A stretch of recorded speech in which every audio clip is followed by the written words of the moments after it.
भंडारा जिल्ह्यामध्ये पावसामुळे धान पिकाचं नुकसान झालंय। आधीच कर्जबाजारीपणा आणि त्यात आता पिकांचं सुद्धा नुकसान, अशी परिस्थिती शेतकऱ्यांची झाली आहे। मोठ्या प्रमाणात हे नुकसान होत असल्यानं आर्थिक फटका बळीराजाला बसतोय।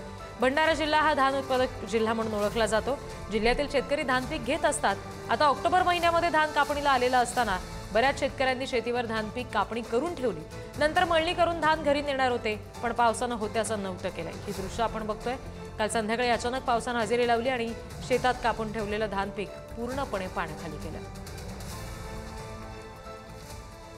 आता ह्या कालच्या पावसामुळे आमच्या कापलेल्या कळपा पूर्ण ह्या बांधेमध्ये पूर्ण डुबलेल्या आहेत आणि सरकारने ह्या कळपांची पाहणी करून नुकसान भरपाई द्यावी अशी मी सरकारला विनंती करतो आहे। कळपा पहिल्या एवढे गावाला गेलं आणि मी एकली जाव, आता कसा करू, ह्या एवढा कळपाईमध्ये पाणी वापून गेल्या कळपा, आता कसा करू, तर सरकार काय नाही काय देईल तर बाग का होईल, नाही तर कसा करावा या कळपाईचा आणि का करावा तर काही समजून नाही राहिला।